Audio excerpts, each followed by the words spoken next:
आदाब। मैं हूं मुमताज आलम रिजवी और इस वक्त मैं आपकी खिदमत में लाइव हाजिर हुआ हूं। बात करूंगा इजराइल और फिलिस्तीन और आज ईरान और अमेरिका के सिलसिले में भी बात की जाएगी। और बहुत इंपॉर्टेंट इशू है, बहुत अहम इशू है। और बार बार जब मैं ये जिक्र करता हूं कि बहुत अहम हो जाता है गाजा का मसला, और गाजा पर खामोशी दुनिया के लिए आप देखिए परेशानी का सबब बनेगी। कई बार ऐसा भी हुआ, गाजा में भी हमने देखा और अब ईरान और अमेरिका में भी देख रहे हैं। जिस तरह की साजिशें हो रही हैं और जो मंसूबे बनाए जा रहे हैं, ऐसा लग रहा है कि दांव उल्टा होता जा रहा है। मैं खास तौर से आज ईरान की बात करूंगा, इसके बाद गाजा पर भी बात करूंगा, क्योंकि अब जैसे भी हो लेकिन इजराइल को रफा बॉर्डर खोलने पड़ेंगे। और उसके लिए बातचीत का सिलसिला कैसे शुरू हो चुका है या वहां पे हमास के लीडरान पहुंच चुके हैं, ऐसी खबरें, मैं उस पर भी बात करूंगा। लेकिन सबसे पहले मैं ईरान की बात करूंगा। जिस तरह से हमने देखा कि तख्ता पलट की बात हो रही थी कि साहब ईरान में तख्ता पलट हो जाएगा, वहां खामनाई साहब ईरान छोड़ने के लिए मजबूर है। और मैं यूं ही नहीं कह रहा हूं, मैं वो कुछ तस्वीरें आपको दिखा रहा हूं जो चल रही थी। और ये एक अखबार की बात नहीं है, बल्कि मैं अगर ये कहूं कि इस तरह की तमाम जो वेस्टर्न वर्ल्ड है, अगर इंडियन अखबार भी कोई इस तरह की न्यूज चलाते हैं, तो मुझे लग रहा है कि इसको ये ना समझा जाए कि ये कोई इंडिया का प्रोपगंडा है या इंडिया के अखबारात का कोई, ऐसा कुछ भी नहीं है, ऐसा हरगिज नहीं है। क्योंकि ये जो जिस तरह की खबरें वेस्टर्न वर्ल्ड में फैलाई जाती हैं, उसका एक इशारा होता है। अब यहां से देखिए, ये मैं बता रहा हूं जो आज सुबह तक कि ईरान से बाहर भेजा जा रहा है सोना, क्या ये तख्ता पलट से पहले की तैयारी है? मैं अभी ईरान की पहले बात कर रहा हूं और आप देखिए, और इसके बाद मैं बताऊंगा कि अमेरिका में क्या हो रहा है, वो बहुत इंपॉर्टेंट हो जाता है। सबसे पहले मैं बता रहा हूं कि ईरान के बारे में क्या चल रहा है और सही तस्वीर क्या है, वो भी मैं आपको बताऊंगा। यहां पे आप देखिए, ईरान से बाहर भेजा जा रहा है और ये रिपोर्ट बाकायदा है। यहां पे ईरान में तेज विरोध प्रदर्शनों के बीच ब्रिटिश सांसद टॉम टुगेन हार्ट ने दावा किया है कि ईरान से भारी मात्रा में सोना बाहर भेजा जा रहा है, जो तख्ता पलट की तैयारी का संकेत हो सकता है। अब यहां पे चलाया इंडियन न्यूज पोर्टल ने है, लेकिन बता कौन रहा है ये आप देखिए। दावा कौन कर रहा है? जो बर्तानिया के मेंबर पार्लियामेंट है, उन्होंने ये दावा कर दिया। ये दावा, अब आप सोचिए कि सोना भेजा जा रहा है, मतलब इतना, जब 12 दिन की जंग तोपी गई, जब वहां पे जिस तरह से पहले मोसाद एक्टिव था, इसके बावजूद ऐसा हुआ नहीं। लेकिन आज आप देखिए कि कह रहे हैं कि साहब वहां सोना भेजा जा रहा है। कोई कह रहा, और देखिए, तुरंत सेना भेजो, फौरन फौज भेजो, ईरान में खामनाई से परेशान प्रदर्शनकारियों ने की अमेरिका से अपील। अब ये दूसरी उसी में देखिए, कॉन्ट्रडिक्ट देखिए। एक तरफ कह रहे हैं कि इस तरह का प्रोटेस्ट है वहां पे कि साहब हंगामा मचा हुआ है और तो सोना भेजा जा रहा है और खामनाई साहब भागे जा रहे हैं, और ये, और दूसरी तरफ अब फौज क्यों बुलाई जा रही? भाई अगर इतने प्रोटेस्टर मजबूत हैं और इतना उबाल आ गया है पूरे ईरान में, तो फौज की क्या जरूरत है? क्या जब ईरान का इंकलाब आया था 79 में, तो क्या उस वक्त इमाम खुमैनी ने कोई फौज बुलाई थी या ईरान के अवाम ने तख्ता पलट किया था? ये फैसला आप कीजिए जो आप देख रहे हो। मैं आपसे जानना चाहता हूं, आप बताइए, क्या ऐसा हुआ था? क्या कहीं से फौज आई थी जो रजा शाह पहलवी के तख्त को पलटा था? नहीं आई थी। तो आज क्यों ये अमेरिका की फौज आ जाए? यानी आप देखिए, खुल्लम खुल्ला अमेरिका क्या कर रहा है हर जगह। किसी ने बड़ी अच्छी बात कही थी हमारी डिबेट में कि जहां कहीं भी गड़बड़ सड़बड़ हो, समझ लेना उसके पीछे अमेरिका है। तो ये आप देखिए, और यहां पे आप फौज की क्या जरूरत है? और आ जाइए, यहां पे आप देखिए कि अमेरिका से तनाव के बीच ईरान में बड़ा फेरबदल, बदले गए सेना के 3 अफसर। यहां अमेरिका से तैनात तनाव के बीच ईरान में हुए 3 बदलाव की चर्चा है। अहमद वाहिदी को ईरान में सेना का दूसरा बड़ा पद सौंपा गया है। वहीं अक्रमिनिया को सेना का प्रवक्ता। अब ये बताइए, यानी जो रूटीन की चीजें हैं उसे जोड़ दिया प्रोटेस्ट से। अगर किसी को प्रमोट किया गया तो ये किसी मुल्क की अच्छी बात है कि बुरी बात है? भाई प्रमोट करना, प्रमोशन होना, तब्दीली होना, ट्रांसफर होना, ये कोई प्रोटेस्ट का है? अच्छा अगर है भी तो इसमें गलत क्या है? इसमें तख्ता पलट कहां से आ गया? भाई हुकूमत अपने हिसाब से चीजों को देखती है कि भाई कौन किसको कैसे टैकल कर सकता है, लेकिन उसको भी जोड़ दिया। और आ जाइए, मैं इसलिए कह रहा हूं, मैं जो चीज दिखाना चाहता हूं अभी दिखाऊंगा। हर ईरानी को 600 रुपए की खैरात, ईरान में सरकार बचाने के लिए अली खामनाई का एक और गांव। अब ये एक और नई चीज आ गई कि साहब 600 रुपए। इन्हें पता नहीं है कि जब कोरोना आया था उस वक्त एक आवाज पे जिन जिन लोगों के कर्ज थे, आयतुल्लाह सैयद अली खामनाई ने कहा कि लोगों के कर्ज माफ कर दो, और तमाम लोगों ने ये ऐलान कर दिया कि जिन पर मेरा कर्जा है मैंने माफ किया। आप बताइए, वहां पे ये कह रहे हैं कि 600 रुपए देने का, 600 रुपए दे करके क्या सरकार बचती है क्या? ये कैसा प्रोटेस्ट है कि 600 रुपए दे करके?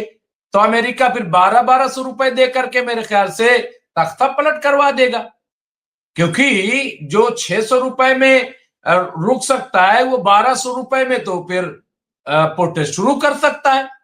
तो ये आप देखिए इस तरह। इसके अलावा फिर आ जाइए, मैं उसी में से खबर आपको दे रहा हूं टोटल।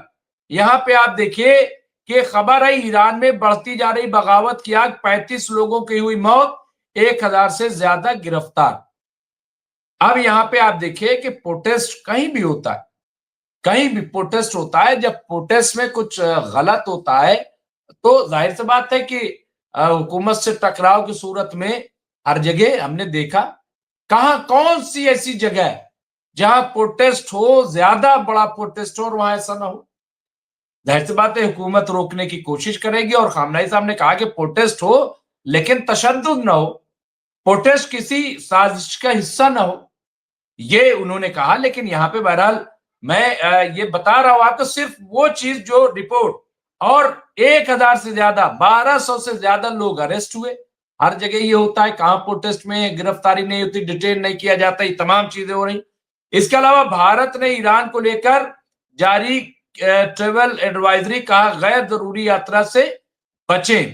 तो जाहिर सी बात है ये हिंदुस्तान की जिम्मेदारी है, क्योंकि जिस तरह की सनसनी फैलाई गई उसमें एहतियाती कदम उठाना तो दानिशमंदी है, इसमें कोई बुराई नहीं है। अगर वहां पे प्रोटेस्ट हो रहा है, वहां पे हालात कशीदा है, तो अगर हिंदुस्तान ने कह दिया तो कौन सा ऐसा, ये कहा कि अगर जरूरी ना हो, तो ये एडवाइजरी मैं समझता हूं कि इसका मतलब ये भी नहीं है कि वहां पे तख्ता पलट। मुझे तो नहीं लग रहा है ना। भाई इजराइल के अंदर इतना प्रोटेस्ट हुआ तो क्या ये एडवाइजरी जारी ये ना किया जाए? वहां पर भी एडवाइजरी जारी हुई। मैं पहले की बात कर रहा हूं जब अटैक हो रहा था।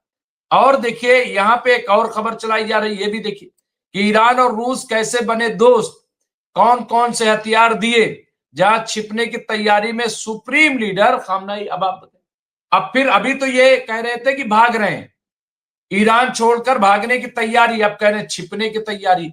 इससे पहले 12 रोजा जंग में भी कि छिप गए खामनाई साहब, लेकिन खामनाई साहब जुमा नमाज जुमा में आए, 40 लाख लोगों ने तेहरान की मस्जिद में नमाज जुमा इमाम खुमैनी की कयादत में अदा की थी, 40 लाख लोगों ने।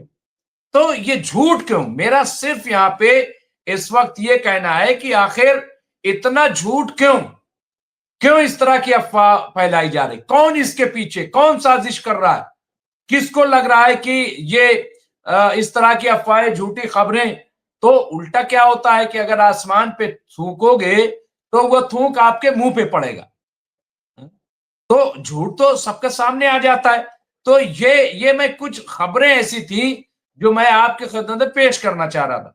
अभी और देखिए कि मादुरो जैसी गलती नहीं करेगा ईरान, तख्ता पलट से बचने के लिए तुरंत लिए ये दो बड़े फैसले। अब यहां अखबार ही वो बात कह रहा है कि साहब ये और देखिए, आज मैं एक देख रहा था सोशल मीडिया पे, वहां पे हमने देखा कि खवातीन जो है वो मोर्चा संभाले हुए, उनके हाथों में बंदूक है, फौज में और नकाब ओढ़े हुए। उन्होंने कहा कि ये वेनेजुला नहीं है, ये ईरान है, यहां बच्चा बच्चा लड़ने के लिए तैयार है। ये उस पे कमेंट लिखा हुआ था। और अगर ऐसा न होता तो बताइए, पिछले 45 साल से जिस तरह के वहां पे पाबंदियां आयद है, हर वक्त निशाने पर ईरान रहता है और कई जंगें झेल चुका ईरान, ये तमाम चीजें। और वहां पे आप शोहदा की जाकर के जब कब्रें देखेंगे ईरान में, तब आपको अंदाजा होगा। और शोहदा की कब्रें जहां पे होती हैं, उसको बुजदिल देश नहीं कहा जाता, माफ कीजिएगा, उसे बहादुर देश कहा जाता है। क्योंकि शहीद वही लोग होते हैं जहां बहादुरी होती है, जहां लड़ने का ज़ौक और शौक होता है, जहां पे देश पे मर मिटने का जज्बा होता है। और ईरान के सामने तो करबला है। करबला जो है वो तो शोहदा का मजमुआ है, शहीदों का। और वहीं से ईरान सबक लेता है। और माफ कीजिएगा, देखिए, जब मैं करबला कहता हूं तो एक चीज बुनियादी समझ लीजिए। करबला करबला जो है वो कुर्बानी देने की जगह का नाम है, किसी को कत्ल कर देने का नाम नहीं है। इस्लाम जो है वो कुर्बानी पसंद करता है, यानी अपने आप को कुर्बान कर देना, किसी का गला काट देना। ये दीन नहीं है। ये दीन नहीं कि किसी का गला आप काटते हुए चलो, नहीं, अपना गला कटवा दो हक के लिए, अपनी कुर्बानी पेश कर दो हक के लिए। ये अल्लाह को पसंद है। तो ये बुनियादी बात जरूर आप समझते हुए चलिएगा। कुछ लोग अगर ये समझें कि कत्ल गारत गरी दीन इस्लाम है, तो बिल्कुल गलत बात है। हाँ, डिफेंस के लिए कहा है, दिफा के लिए कहा है कि अगर कोई आप पे हमला करे। मैं आपको वाकया एक सुना करके, और हमारे साथ बहुत जल्द मेहमान जुड़ जाएंगे, मैं उन्हें स्क्रीन पर ले आऊंगा, और फिर मैं उस खबर पे भी आऊंगा कि अमेरिका में क्या हो रहा है, वो मैं जरूर बताऊंगा। लेकिन एक वाकया देखिए, जब इब्ने मुलजिम ने मौलाए कायनात हजरत अली अलैहिस्सलाम पे हमला किया, हमला करके भागा वो मुजरिम जो था, जब इमाम हसन इमाम हुसैन ने और लोगों ने जब मुजरिम को वो पकड़ के ले आए, तो वो बहुत प्यासा था, तो अपना दूध जो है उसे दे दिया। कहा कि चूंकि ये बहुत डरा हुआ है, जो डरा हुआ होता है वो भी बहुत शिद्दत का प्यासा होता है, इसे दूध पिला दिया जाए, दे दिया जाए। और दूसरा ये कहा कि या तो इसे माफ कर दो, छोड़ दो मौला अली का, या तो फिर ऐसी सजा देना कि मुझसे मतलब तजाउज न कर जाए, यानी जितना इसने हमें नुकसान पहुंचाए उतना ही इसको नुकसान पहुंचाया जाए। ये क्या है, ये क्या सबक है। तो इस तरह से दीन समझने की जरूरत है। दीन जो है कत्ल गारत गरी का नाम नहीं है। और जो लोग ऐसा करते हैं वो दीन पर नहीं है, वो इस्लाम पर नहीं है, वो कहीं से और उनको गाइड किया जा रहा है। और कहीं से और गाइड किया जाए तो उसे दीन समझ ले, जो वो बेवकूफी है। तो मैं ये कह रहा था। अब यहां पे देखिए, ईरान में हालात बेकाबू, सुप्रीम लीडर खामनाई रूस भागने की कर रहे हैं प्लानिंग। अब ये देखिए, ये कब की खबर है, ये 5 तारीख की, 5 तारीख की। मैं एक के बाद एक दिखा रहा हूं कैसे खबरें चलाई जा रही। अब आप बताइए, 5 तारीख के रूस भाग जाएंगे, रूस भाग जाएंगे।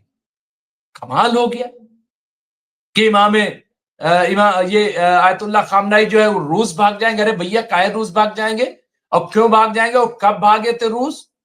लेकिन ये पूरा प्रोपगंडा। और आज वहां जब बातचीत हो गई, तकरीबन मसले हल हो गए, तब वहां के हालात देखिए कि क्या है हालात।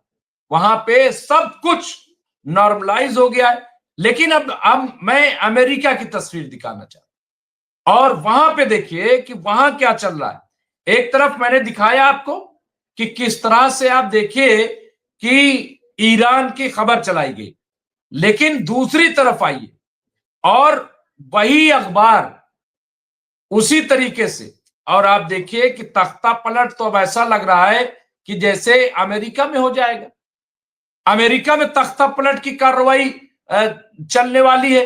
यानी डोनाल्ड ट्रंप जो आयतुल्ला खामनाई को हटाना चाहते हैं, तख्ता पलट करना चाहते हैं ताकि ईरान पे कब्जा हो जाए, ईरान के तेल पे कब्जा हो जाए और इजराइल से खतरा टल जाए, और फिर ईरान पे कब्जा थोड़ी होगा, पूरे मिडिल ईस्ट पे कब्जा हो जाएगा। बचेगा क्या? और कौन बचेगा फिर? लेकिन ऐसा मुमकिन नहीं। ऐसा मुमकिन होता तो 45 साल तक ईरान पर पाबंदी न होती, बल्कि अब तक गादा की तरह ईरान को तबाह बर्बाद कर दिया जाता। लेकिन किसी में जरूरत नहीं। 12 दिन की जंग इस बात की गवाह है। अमेरिका भी उस जंग में कूदा, बीटी बम्बर तक इस्तेमाल किया, लेकिन हुआ क्या? बाद में अमेरिका को घुटने पे आना पड़ा, ईरान से जंग रोकने के लिए कहना पड़ा, और इजराइल को रूस से राब्ता करना पड़ा, पुतिन से बात करनी पड़ी कि ईरान को रोका जाए, ईरान अटैक न करे। मैं यहां पे देखिए, ये अपने आप में एक बड़ी खबर है। सुर्खी क्या है? मुझे महाभियोग के जरिए हटा देंगे। चुनाव से पहले ट्रंप को लगा डर, रिपब्लिकन से क्या कहा। ये आप देखिए, ये मैं नहीं कह रहा हूं, ये वही अखबार जो आयतुल्ला सैयद अली खामनाई साहब के लिए लिखा जा रहा था, ये वही अखबार यहाँ पे आप देखिए लिख रहा है। यहाँ पे क्या है? तो इसका मतलब ये कि दांव तो उल्टा हो रहा है। हाँ, यहाँ पे अमेरिका के राष्ट्रपति डोनाल्ड ट्रंप को एक डर सता रहा है। वैसे तो दुनिया में ट्रंप की वेनेजुला पर की गई कार्रवाई की चर्चा हो रही, लेकिन ट्रंप अपने इस कदम के बाद से फिक्रमंद है। दरअसल अमेरिका में अगले साल होने वाले मिड टर्म चुनाव भी काफी चर्चा में है। इस बीच ट्रंप के चुनाव को लेकर चिंता साफ नजर आ रही, और खास तौर से मैं आपको बताऊं, जोरान ममदानी जब से न्यूयॉर्क के मेयर बने। वैसे हम लोगों के यहाँ मेयर का ओहदा बहुत छोटा तस्वुर किया जाता है, लेकिन न्यूयॉर्क के सिटी का मेयर बनना बहुत बड़ी बात है। और जिस पैटर्न पर बने जोरान ममदानी, वो बहुत इंपॉर्टेंट है। तो आप देखिए उसके बाद से फिर जिस तरह से नाटो का मसला है या ग्रीनलैंड का मसला है ये बनाने की, और पूरी दुनिया जिस तरह से अब अमेरिका के खिलाफ खड़ी हो रही है खुद अमेरिका में। और आप रिपब्लिकन को क्या समझ रहे? इजराइल के मामले में रिपब्लिकन 2 हिस्सों में तकसीम है, लेकिन उसको कोई नहीं दिखाता। उस पे सब चुप्पी मार जाते हैं, उस पे सब खामोशी इख्तियार कर लेते हैं। भाई ये क्या है? क्यों आप खामोशी इख्तियार कर लेते हो? क्यों आप कुछ नहीं बोलते हो? ये तमाम चीजें ऐसी, मैं देखिए एक एक करके इन खबरों को आपको दिखा रहा हूं, और ये बहुत ही इंपॉर्टेंट, अगर आप देखेंगे ये मामूली बात नहीं है, बहुत अहम है। और मैं समझता हूं कि इसको समझना बहुत जरूरी है। हमारे साथ मेहमान जुड़ जाएंगे और मैं उनसे चर्चा करूंगा, तो फिर मैं आ रहा हूं। अब आप देखिए यहाँ पे पूरा ये हमारे साथ एडवोकेट राशिद रिजवी साहब जुड़ गए हैं। मैं उन्हें बहुत जल्द, लेकिन मैं बहुत तेजी के साथ यहाँ पे देखिए, उन्होंने 2026 के मिडटर्म चुनाव को लेकर कहा है कि अगर रिपब्लिकन पार्टी हार जाती है तो मुझे महाभियोग के जरिए पद से, ओहदे से हटाया जा सकता है। इसलिए रिपब्लिकन को हर हाल में चुनाव जीतना होगा। अगर हम हारते हैं तो अंजाम काफी बुरे हो सकते हैं। राष्ट्रपति डोनाल्ड ट्रंप ने ये बातें मंगलवार को हाउस रिपब्लिकन यहाँ पे कॉकेस रिट्रीट की मीटिंग में कही है। अपने भाषण के दौरान उन्होंने इस बात पर जोर दिया कि अगर रिपब्लिकन पार्टी नवंबर में हाउस पर कंट्रोल बनाए रखने में नाकाम रहती है तो डेमोक्रेट्स को महाभियोग के का आधार मिल जाएगा और वो उन्हें पद से हटा देंगे। और आपको याद होगा एक पेशीन गोई भी आई थी कि पेशीन गोई में था कि डोनाल्ड ट्रंप जो है वो ओहदे से हट जाएंगे। ये पेशीन गोई आई थी। तो ये आप देखिए यहाँ पे अब समझ नहीं आता कि जनता के मूड का क्या है, यहाँ पे ये भी बात है। तो कुल मिलाकर के आप देखिए कि कहां तो ये था कि साहब इनको हटाया जाएगा, खामनाई साहब हट जाएंगे, भगाए जाएंगे, वो भाग रहे हैं, वो बंकर बन रहा है, पता नहीं क्या क्या।